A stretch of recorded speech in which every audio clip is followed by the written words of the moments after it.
guys, welcome back to the channel, and thanks for joining me tonight. We are going to be swapping out the bumper on my truck here, and the reason being is that I was rear-ended twice actually in 2 months, and I thought, if I'm getting rear-ended this much, I should probably put a heavier duty bumper on this thing. First time, guy hit this corner and kind of pushed it in, and nothing too crazy, broke the mount in there and whatever, and he paid me for the parts to replace it. And before I had a chance to replace it, another guy hit me square on and, you know, kind of just mangled the whole thing. And I'll show you here real quick, but we're gonna put we're gonna be doing a body armor 4x4 whatever, the Pro Series metal bumper, and I'll show you all that. This isn't going to be an install video, it's going to be more of a before and after, and maybe your review on the bumper and that kind of thing. And so I'm going to quick take this off, and then we'll put the other one on. We're losing light. It's going to be dark here in probably an hour and a half, maybe less, so hopefully I can get it done in that time. We'll see. All right, so let's take a look at the damage here real quick. So you can see the body gap there. Come around here. See, this one's much more pushed in. This whole bracket was broken on the inside that supports this whole section. And the metal frame underneath here is kind of jacked up. This little guy's just dangling out. But you can see how much of a gap there is there, because the metal frame got, you know, it's not a super heavy duty frame, but it got bent and pushed around. Fortunately, there was no body damage. The hitch is fine, all that's fine. So it's just the external bumper really is all. So let's get this thing off and get into it.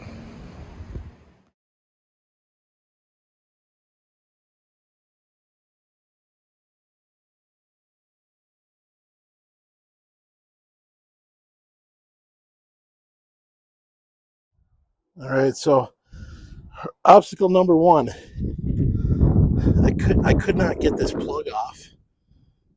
You're supposed to be able to push down on this, but mine's like full of shit.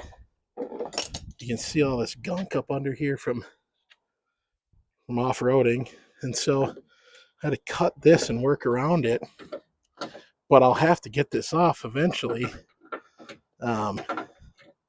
because this whole thing's got to come off, and this has got to go through the new bumper, so I don't know what I'm going to do with that.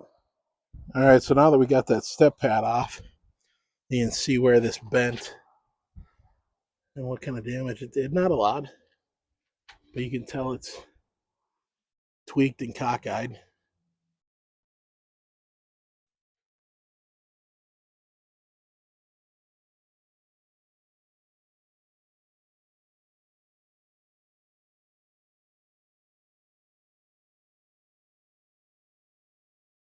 All right, here's hurdle number 2.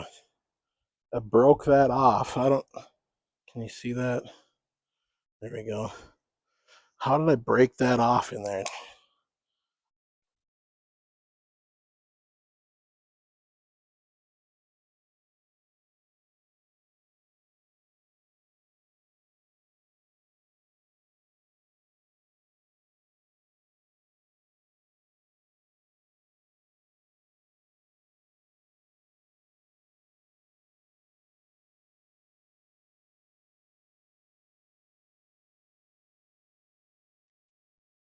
All right, I got all these bolts out.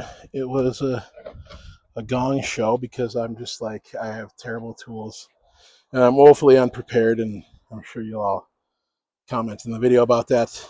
But I got them all out. I got them all broken loose. A bunch of them were stuck, and I had to get the big boy out. Don't have an extension that'll work for an adapter that'll work for my socket wrench, so whatever. But this is all off.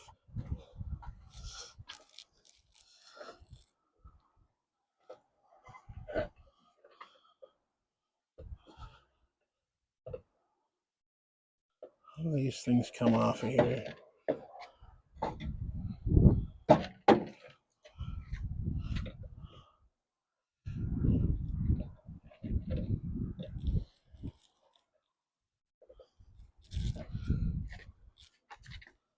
Oh, I'm an idiot. Squeeze the sides, Mike. Squeeze the ends, not the sides. That's what I meant.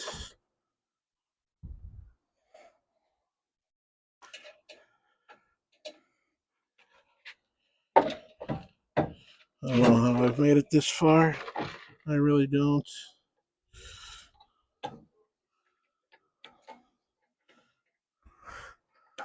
Oh my god.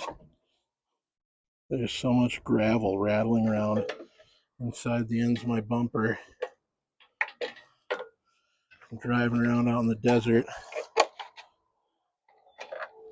Take that off.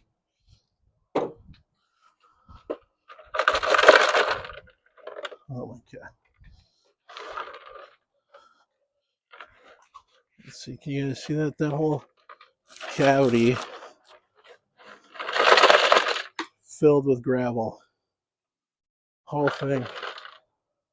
The other side's not, because when I got rear-ended the first time, all this stuff broke out. And so that allowed all the stuck gravel in there to fall out. Wasn't that nice? Now, fortunately, I'm not salvaging any of this because it's all beat to hell. So I don't have to be gentle with it. And I don't have to worry about it.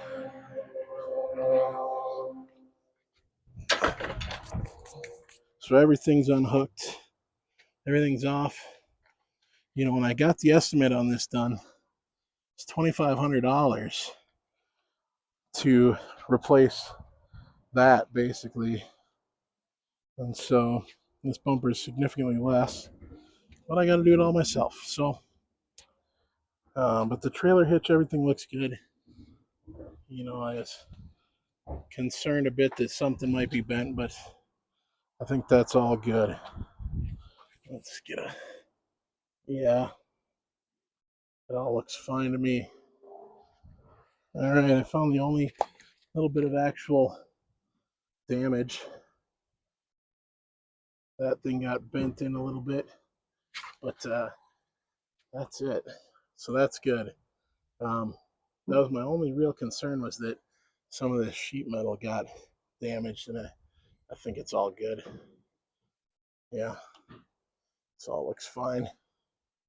All right, here it is, all wrapped up and bubble wrap and packaged nicely.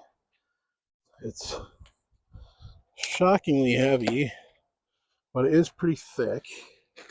So I'll cut that tape, and I am for sure gonna need help from my lovely wife to lift this into place. I didn't know if I was going to or not, but I'm going to for sure. All right, with help from my lovely wife, who hates to be on camera and was in her pajamas, we lifted it out of the box and got it on there. It is very heavy. You could do it by yourself if you're strong, but it's very awkward, and we're rapidly losing light. It is basically sunset right now. Oh, wrist check, G-Shock DW 5600. Anybody looking for watch content, check out my other videos.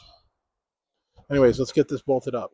All right, like I said, we were losing the light, but I got my little camp light out. All right, so I got my license plate lights in. They are a little loose. So I think I might try to stick something behind there. I'll worry about that later. It's not a big deal. I did get new license plate lights because mine were all jacked up, and I just thought they're 14 bucks on Amazon, so why not? So now I got to put the hitch plug back in, and then I got to zip tie that all up, and then I think we're good. Now eventually I've got light pods to go in these holes, and those will be coming hopefully next week. But let me get this plugged back in, and then I will get some daylight pictures. Well, here we are. It's the next day. The bumper's been on almost 24 hours, and I learned a lot of things last night. The install did not go great, and most of that was my poor planning. I was hasty, in a rush, trying to get it done before the sun set, and I didn't have the right tools. I kind of made do, which is how I always do it, and I should plan better, but uh, I'm impatient and I wanted to get it done as soon as the bumper came. So, but ultimately it went on fine. A little bit of help from my wife and a little bit of elbow grease and the use of my camp light to see what I was doing once the sun set. So overall time took me probably close to 2 hours. Again, a bunch of that was my waste of time looking for the right tools, all that kind of stuff.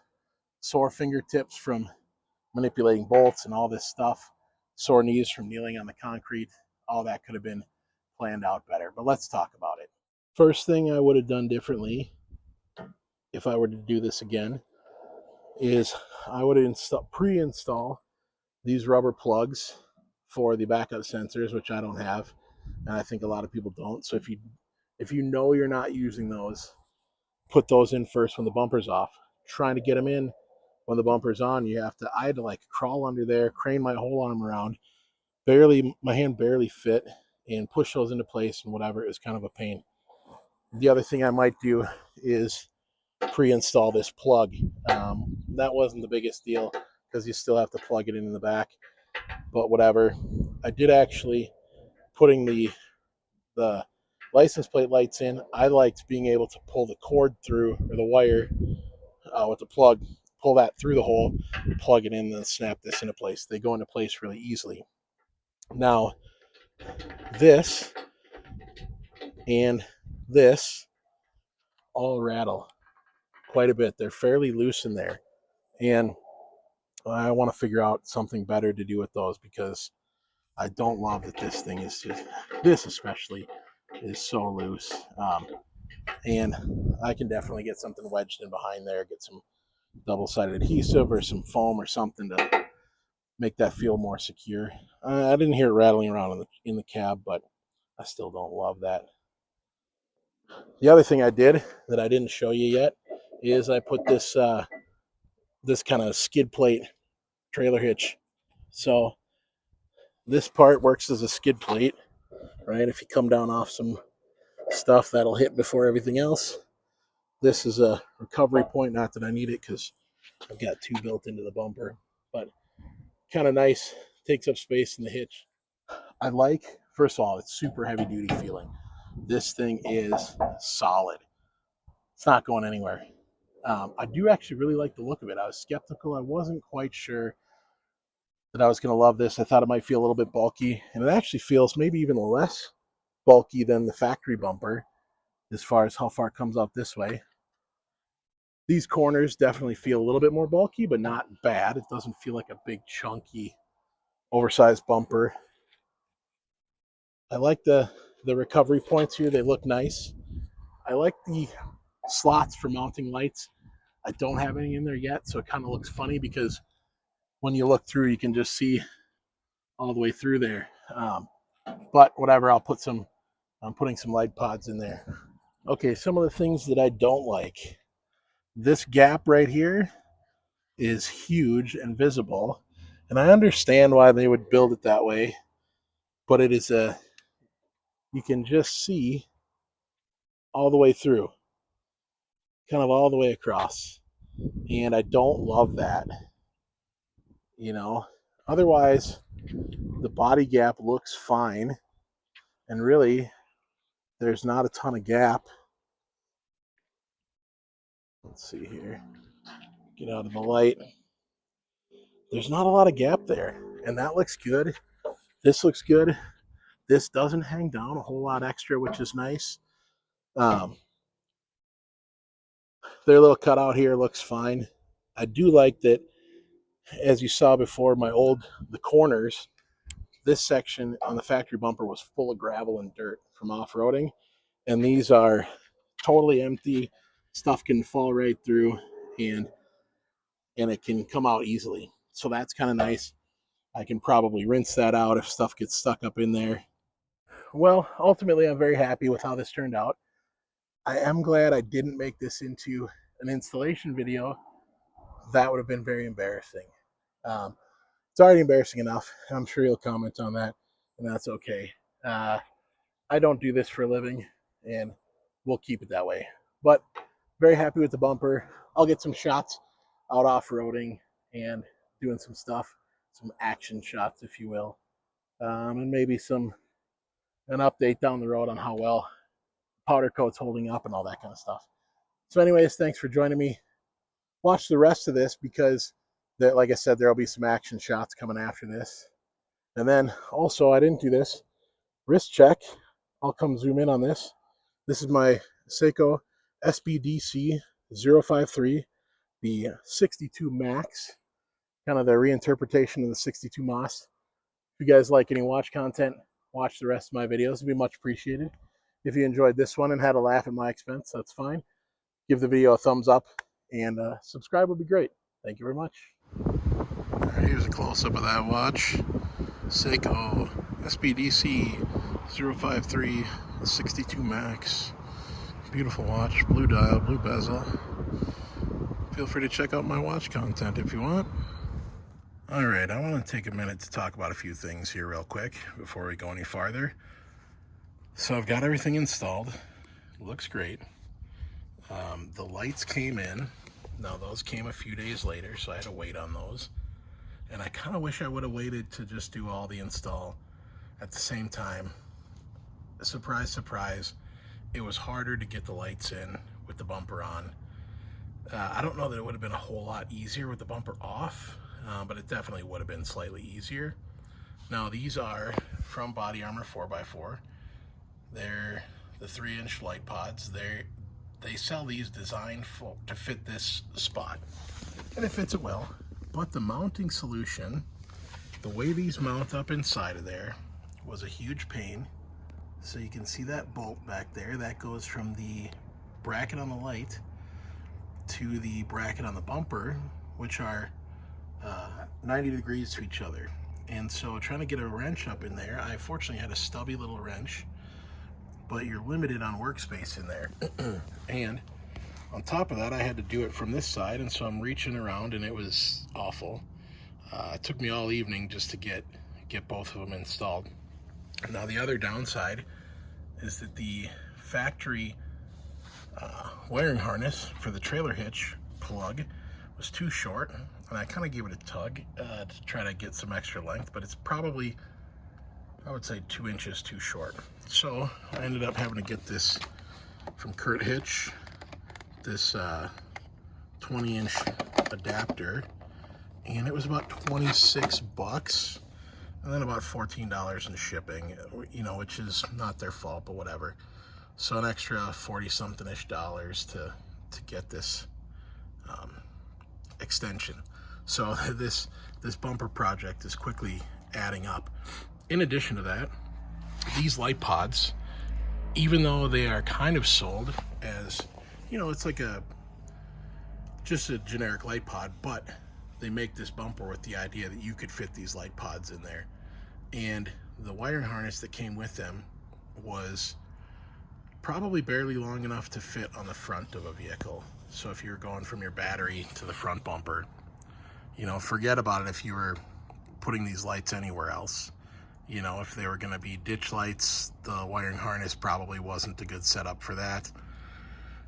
You know, so what I had to do is just buy a bunch of wire and that corrugated tubing and all kinds of stuff, and run wire from the front all the way to the back. And that was also a big nightmare. Not a nightmare, but it just was a task, right? And so everything's wired up under there, and I'm about 300 zip ties into this project. I've added about 10 pounds worth of zip ties, never mind the weight of the bumper and the lights, and you know, now the weight of this wiring harness. So we're heavier than we started out, but that's fine.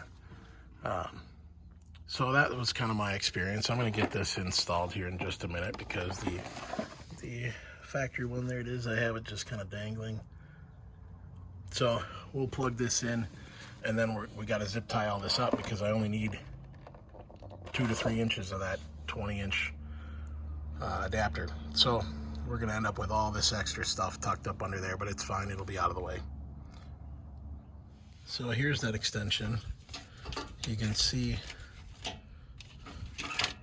there's just all this extra stuff So, you know, there's the extra wire from wiring up where I had to run new wire all the way to the original wiring harness. Let's get a look at these light pods in here. So you may have noticed on this one it's right side up, and on the other side it's upside down. And that's partially because I couldn't get, because of the shape of that, I couldn't get my hand in there to tighten those bolts up. And I had to flip the one. So I'm gonna end up flipping this one because I needed this little pocket right there. I needed to be able to fit a wrench in there, kind of. So that's why one's upside down and one's not. So we'll zip tie all this extra stuff up, and you can see it's kind of a mess, but it works. You know, that's what you get.